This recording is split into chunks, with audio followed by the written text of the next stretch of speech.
Bismillah. Assalamualaikum warahmatullahi wabarakatuh.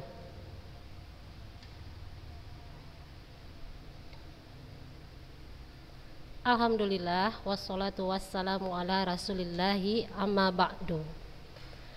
Apa kabar anak-anak ustazah?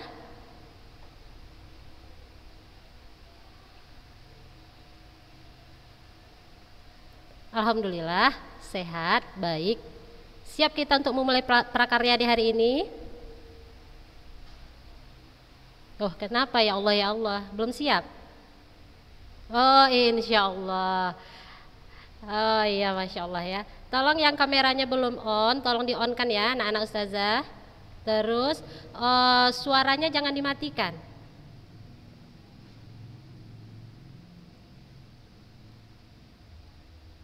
Hmm?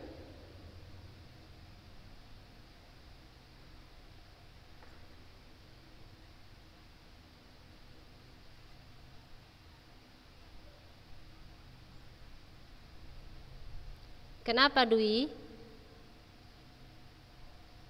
Ya, kita mulai ya. Kayak mana? Ada pertanyaan nggak pelajaran kita dari pertemuan kemarin-kemarin? Nggak ada. Yakin ya?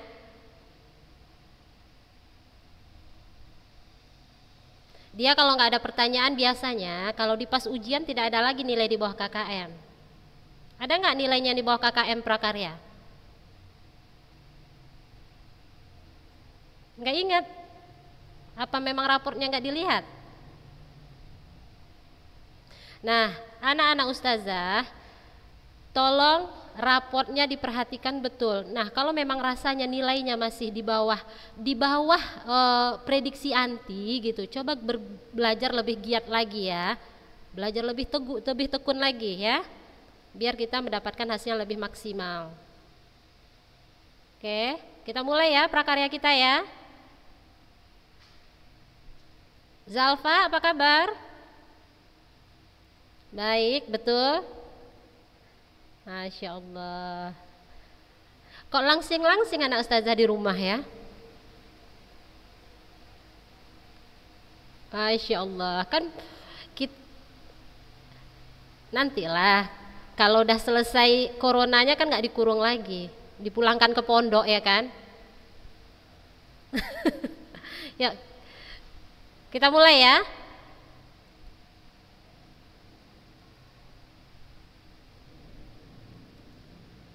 Yuk, anak-anak ustazah, di pertemuan hari ini kita sudah masuk ke pemijahan dan pembenihan. Nah, pemijahan pembenihan untuk budidaya ikan konsumsi.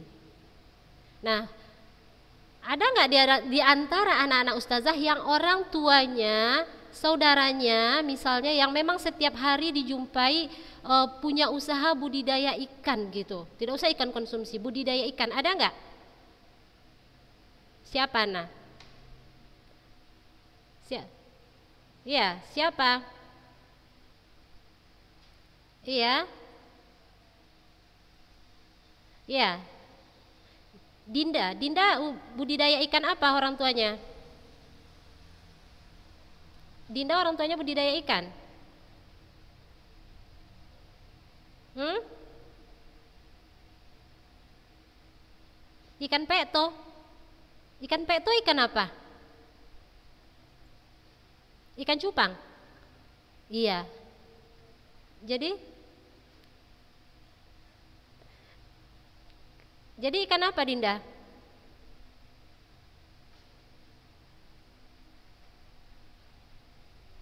Apa namanya? Itu biasa peto itu istilah daerah setempat. Kalau kita Indonesia kan ikan apa kira-kira? Bentuknya seperti apa?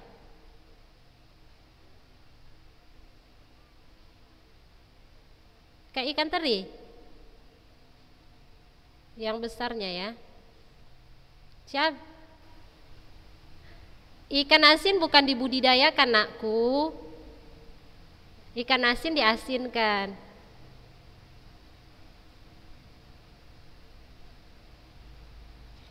Siapa lagi yang orang tuanya berbudidaya? Zalfa? Hah? Ikan jepit. Itu sejenis ikan apa? Ikan konsumsi, ikan hias, atau ikan apa? Ikan konsumsi. Itu kan mungkin bahasa daerah setempat. Kalau di Indonesianya ikan apa biasanya? Lele, nila, ikan mas, atau apa? Itu jenis tapi yang agak besar gitu. Iya. Ikan air tawar ya. Salwa? Salwa budidaya orang tuanya? Budidaya ikan apa?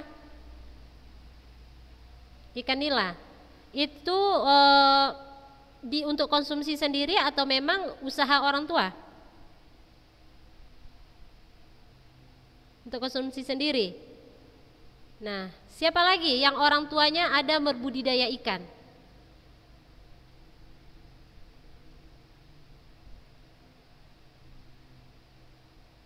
Nah,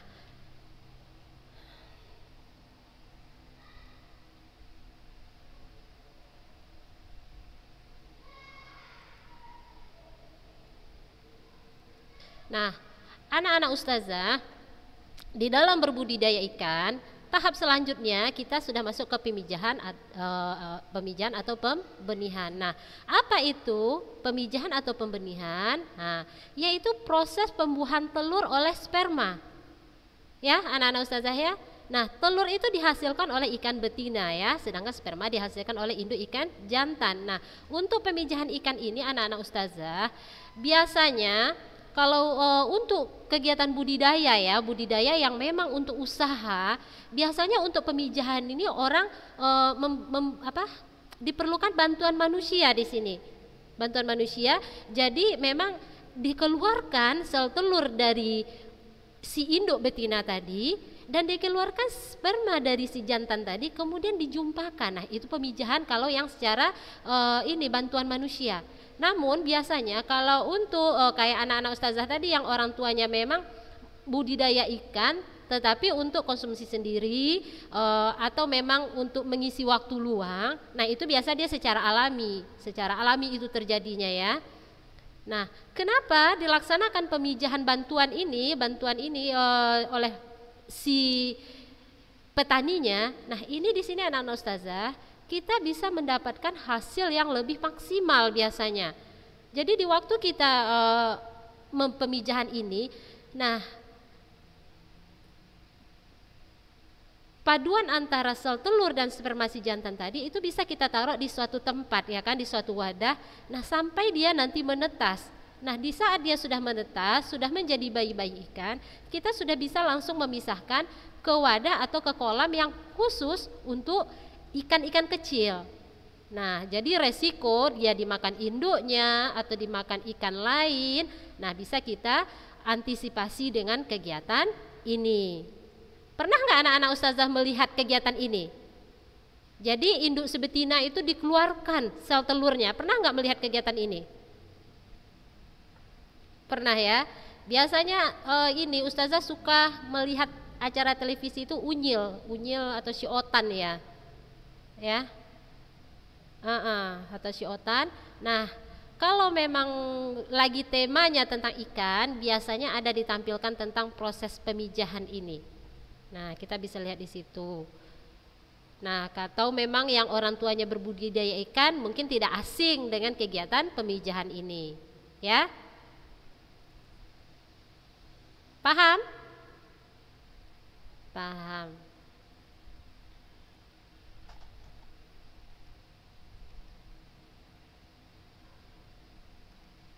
Nah, untuk pemijahan ini seperti Ustazah bilang tadi, dia ada yang alami dan ada yang pembenihan buatan. Nah, yang alami yang dia sendiri di kolam, dia tahu-tahu dia sudah ada anaknya, ya kan? Nah, kalau yang buatan yang seperti Ustazah bilang tadi.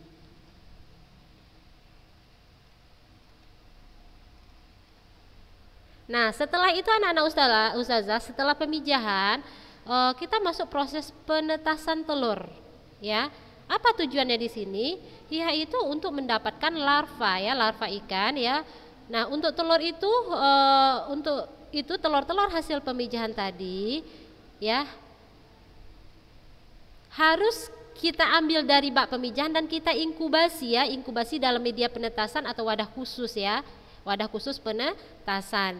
Nah, jadi dia tidak prosesnya tidak terjadi di dalam perut si ikan ya, namun di luar perutnya, yaitu ada wadah. Nah, wadah itu juga khusus ya.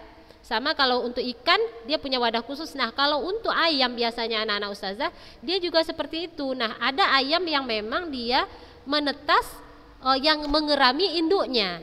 Nah, itu namanya penetasannya alami. Nah, ada yang dia ayamnya begitu bertelur diambil kita masukkan ke mesin tetas. Nah, itu namanya penetasan buatan.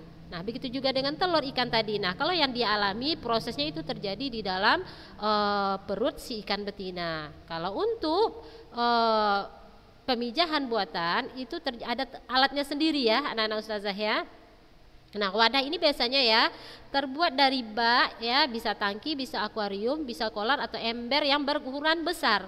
Namun pastikan di situ tidak ada ikan lain ya. Kenapa? Kalau kita ada lagi ikan di situ, nah kemungkinan telur-telur tadi akan dikonsumsi oleh ikan-ikan yang ada di sekitarnya. Ya, paham? Paham. Kok nggak semangat belajarnya? Udah pada sarapan belum? Udah. Siapa tuh yang semangat kali jawabnya?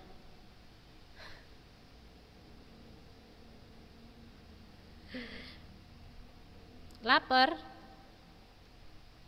Baik, setelah penetasan telur, kita masuk ke pemeliharaan larva dan benih ya. Setelah dia dari telur akan keluarlah larva-larva dari ikan tadi. Nah, masuklah kita ke tahap pemeliharaan larva dan benihnya ya.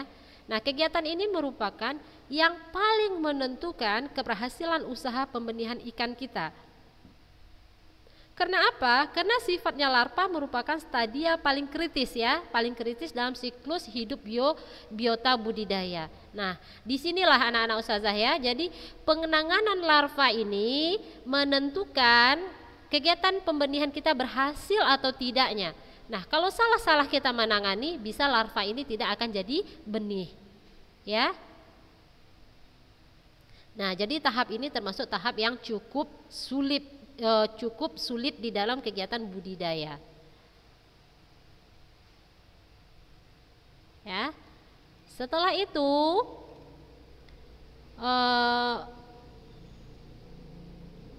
kita masuk ke yang keenam, pemeriksaan kualitas hasil produksi ikan konsumsi. Ya. Berarti kita sudah selesai ya dari masa pembibitan ya, pembibitan, pemijahan dan sampai dia sudah jadi larva dan benih. Ya. Nah, sekarang kita masuk ke pemeriksaan kualitas hasil produksi ikan konsumsi.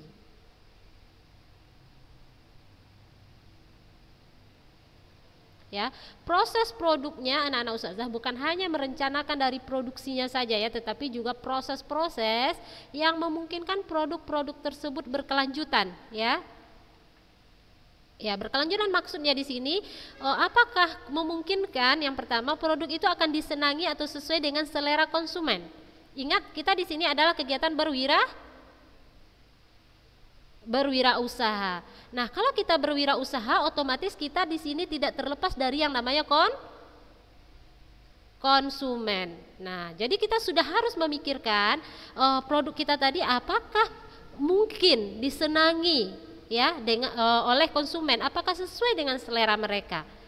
Nah, kalau untuk budidaya ikan ini anak-anak ustazah, apakah anak-anak ikan kita tadi termasuk bibit-bibit unggul gitu? Apakah dia tidak cacat? Nah di sini kita harus melaksanakan pemeriksaan kualitas hasil produksinya. Nah, yang kedua, persyaratan produk yang akan dihasilkan ya harus sesuai dengan mutu produk yang diinginkan konsumen. Nah, misalnya konsumen kita menginginkan benih ikan lele dengan ukuran 3-5 cm misalnya ya kan. Nah, sementara ikan kita di bawah itu, nah otomatis konsumen tidak akan melirik produk kita atau benih ikan kita. Kenapa? Karena tidak mencapai target yang mereka inginkan. Nah, ini dia di dalam berwirausaha ya anak-anak ustazah. Kita tidak lepas dari selera konsumen apapun kegiatan wirausaha kita. Ya, entah itu berwirausaha dengan cara berdagang anak-anak ustazah, atau berwirausaha dengan cara berbudidaya, atau bertani gitu ya kan, atau membuat barang-barang kerajinan, apapun usaha kita. Nah, selalu selera konsumen yang terlalu kita utamakan ya. Misalnya anak-anak ustazah di makanan misalnya, berwirausaha di makanan misalnya ya. Nah, anak sukanya makanan yang seperti ini, yang pedas ya, misalnya pedas, yang asin gitu. Sementara konsumen yang ada di sekitar anti selera mereka terhadap makanan yang manis. Nah, bagaimana caranya? Kita harus mengikuti selera konsumen agar produk yang kita hasilkan istilah kasarnya akan terjual gitu ya, laku terjual.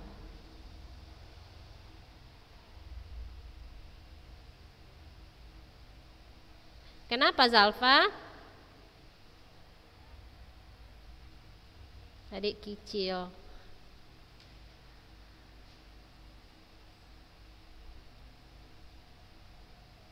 Baik.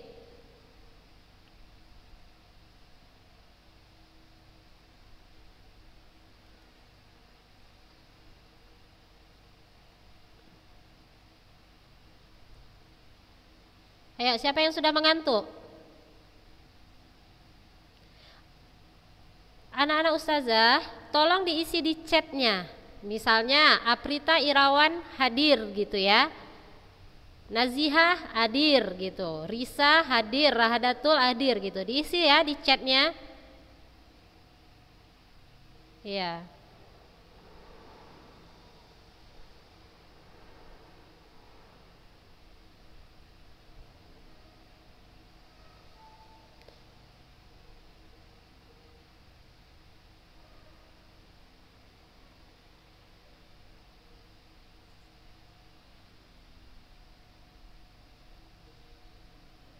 Ayo kita lanjut ya.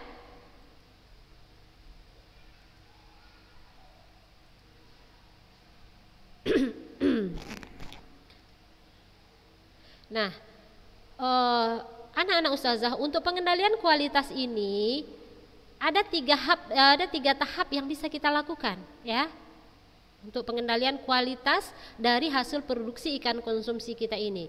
Apa itu? Yang pertama adalah menentukan standar produk, kualitas produk ya. Nah, kita menentukan standar kualitas produk kita. Nah, yang kedua, mengadakan tindakan koreksi. Nah, yang ketiga, merencanakan perbaikan secara terus-menerus untuk menilai standar yang telah ditetapkan. Nah, ini 3 tahap yang bisa kita lakukan di dalam pemeriksaan kualitas hasil produksi ikan konsumsi yang kita budidayakan.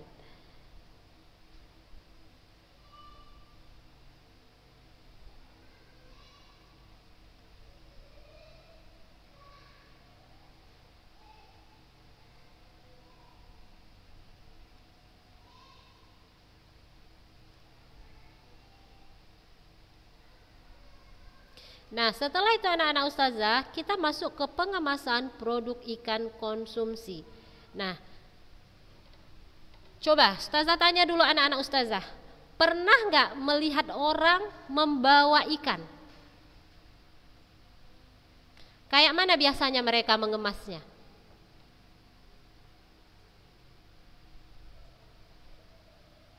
Dalam box, dalam plastik besar, terus kasih air.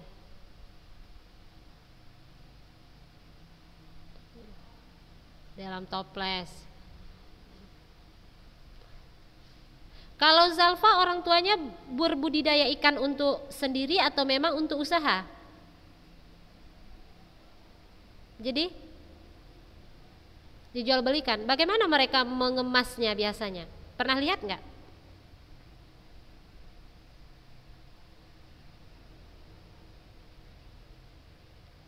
Ditaruh di tambak untuk kegiatan budidayanya. Nah, kalau ikan itu mau dijual, itu kan dikemas dulu sebelum sampai ke tangan konsumennya ya kan, atau untuk membawa ikan itu. Bagaimana caranya pengemasannya? Dalam plastik gede. Oh gitu. Kalau Dinda, orang tuanya atau siapa yang berbudidaya ikan? Atau itu untuk konsumsi sendiri atau memang usaha? Konsumsi sendiri. Ya biasanya anak-anak ustazah yang biasa kita lihat itu biasanya dimasukkan ke dalam plastik, terus dikasih air dan jangan lupa dimasukkan ke situ oksigennya ya. Jadi dia menggelembung itu bukan menggelembung karena air sebenarnya plastiknya ya. Nah, itu ada ditambahkan oksigen ke situ. Jadi walaupun dia lama di dalam plastik itu, ikan-ikan tadi tetap bertahan. Ya. Biasanya kalaupun dibawa ke beda daerah pun biasanya dia tahan.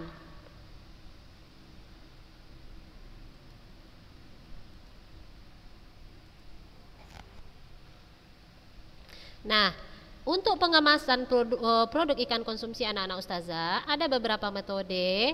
Ada yang namanya metode tertutup ya kan, terus ada yang namanya metode terbuka ya. Nah bagaimana dengan metode tertutup? Nah kita pelajari metode tertutupnya ya. Nah untuk pengemasan sistem tertutup ini anak-anak ustazah ya, pengemasan ikannya hidup ya dengan menggunakan tempat atau wadah tertutup. Nah, udara dari luar tidak dapat masuk ke dalam media tersebut. Jadi betul-betul tertutup. Nah, pengemasan ini biasanya dilakukan untuk pengangkutan jarak jauh ya dan dalam waktu yang relatif lama. Nah, biasanya antar daerah gitu ya kan, atau antar pulau gitu. Nah, dia memakai metode tertutup. Nah, alat pengangkutnya itu biasanya menggunakan kantong plastik ya, yang seperti Ustazah bilang tadi. Nah, kemudian ditambahkan oksigen ke dalamnya ya. Nah, ini contohnya. Tetap pakai styrofoam memang, namun di dalamnya harus ada kantong-kantong plastik. Jadi walaupun dia berhari-hari atau berminggu di dalam perjalanan, insya Allah ikannya akan bertahan.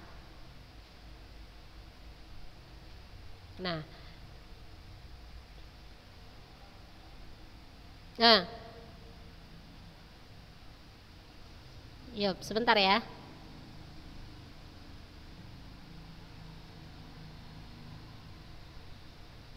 Nah, yang kedua adalah metode terbuka. Metode terbuka. Nah, pengemasan dengan metode terbuka ini yaitu sistem pengemasannya ikan hidup yang diangkut dengan wadah atau tempat yang menggunakan media air ya, yang masih dapat berhubung dengan udara bebas. Jadi dia tidak terikat atau tertutup betul, masih ada udara bebas di situ. Nah, biasanya metode ini dilakukan untuk mengangkut benih dalam jarak dekat ya.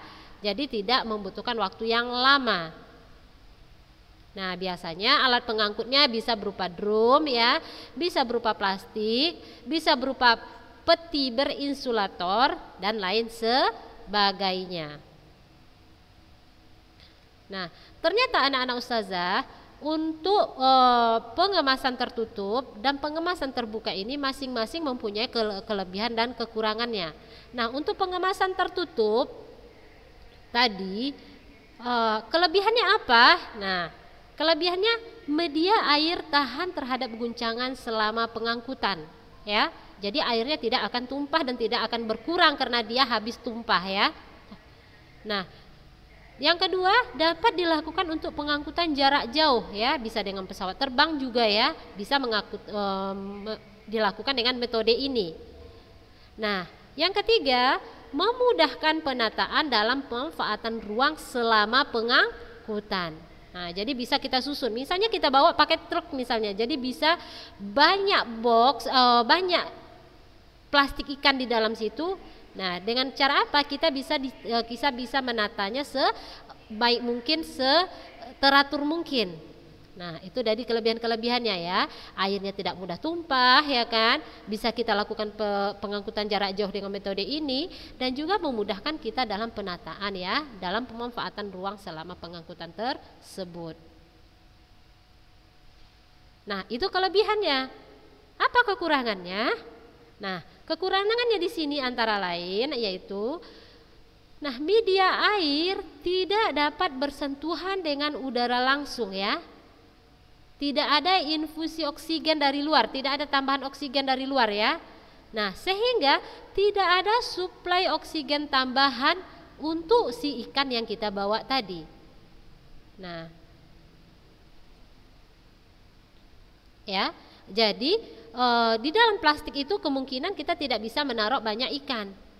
Ya, terbatas ikannya. Kenapa? Kita harus berpikir bagaimana supaya oksigen yang kita sediakan di dalam plastik tersebut cukup untuk ikan-ikan yang ada di dalam itu.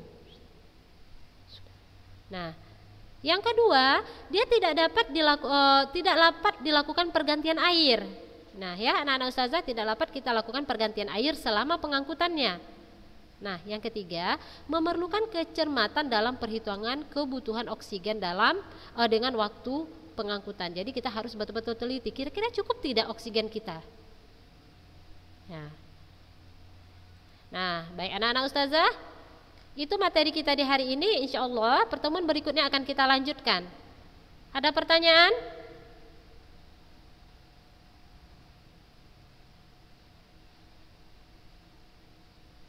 Ada pertanyaan? Enggak ada? Oh iya. Apa Sofi?